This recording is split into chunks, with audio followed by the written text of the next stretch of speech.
Good afternoon from Starbase, Texas. I'm SpaceX's Dan Hewitt, and that right there is 33 Raptor engines on the aft of the bottom end of Super Heavy booster number 9 on the launch mount here at Starbase, getting ready, counting down for a static fire today.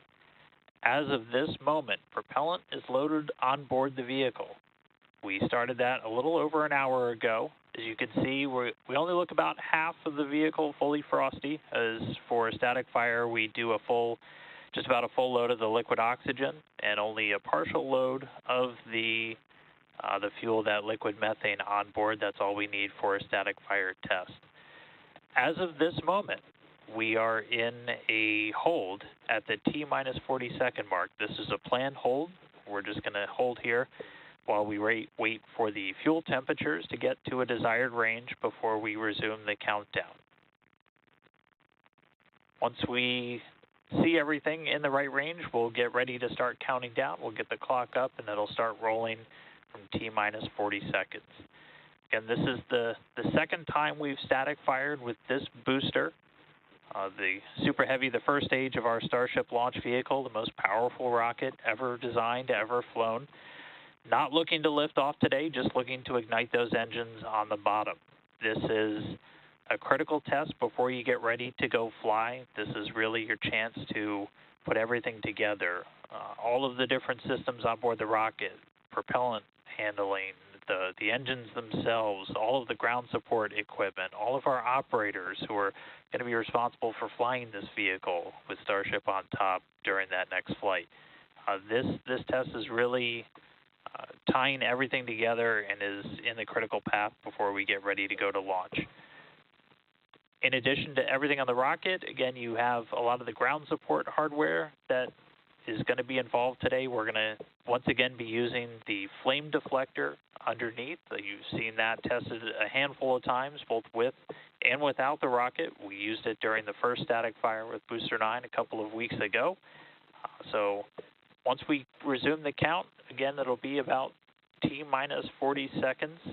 We'll see the flame deflector fire up about 10 seconds before ignition. So when you see the water start to flow, you know we're about 10 seconds away.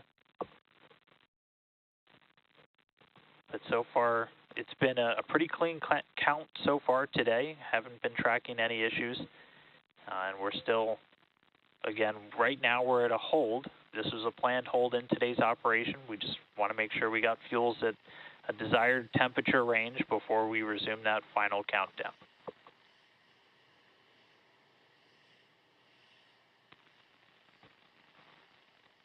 And so with static fire, we're looking to do what's called a flight-like startup. So this is us putting the hardware in essentially a flight-like environment, as close to what it's going to see on an actual launch day. And this really gives you an opportunity to see how all the hardware behaves when it's all interacting together. We tweaked some of the startup sequence from the last time we did a static fire, as we just continue to fine-tune, learn about the hardware as we put it through the paces, and fine-tune, make our operations just as we get ready to get on to flight number 2. But again, we are still holding at T-minus 40 seconds.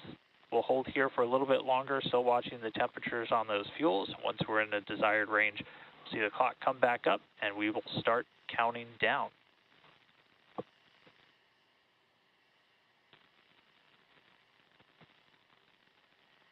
And again, you're going to see a lot of the different systems that will be there on flight day really working together. So we've got obviously everything on board the booster. As I said, we're not looking to lift off when we do a static fire. You only throttle those engines up to about 50% of their thrust. It is kind of cool to note, though, that even at just 50% power, a Super Heavy has more thrust than a Falcon Heavy at full power. So Super Heavy packs a pretty big punch when it's at full thrust, and we'll see it there once we actually get to a launch day. But you only ramp up to about 50% of the total thrust on those engines.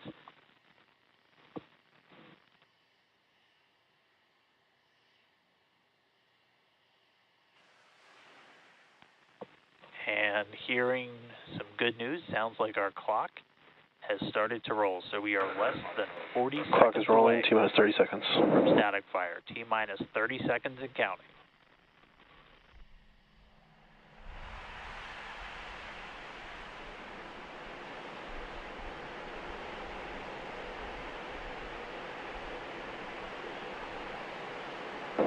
T-minus 10. 5, 4, 3, 2, 1. Ignition. +1, 2. Full duration.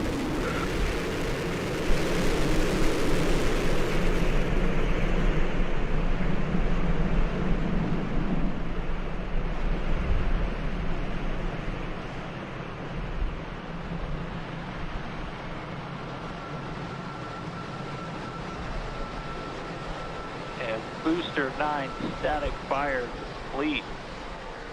Rattled the walls here over at Starbase, but we did hear the call out of full duration. At this point, the teams can start going through the data, look at how many engines fired, how all the tanks behaved, everything. But great to see Booster 9 lighting up down here in South Texas once again. We did hear that call out from the flight director for today's operation that we hit a full duration. We were targeting about a 6-second firing of those engines. But Booster 9 static fire number 2 complete.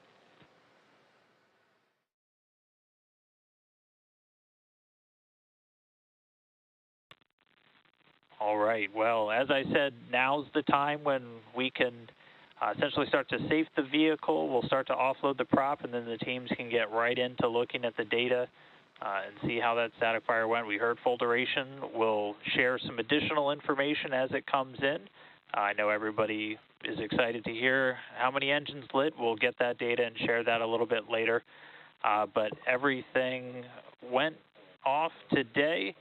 With that, we're going to go ahead and wrap up. Thanks for tuning in for some more development testing here with Starship.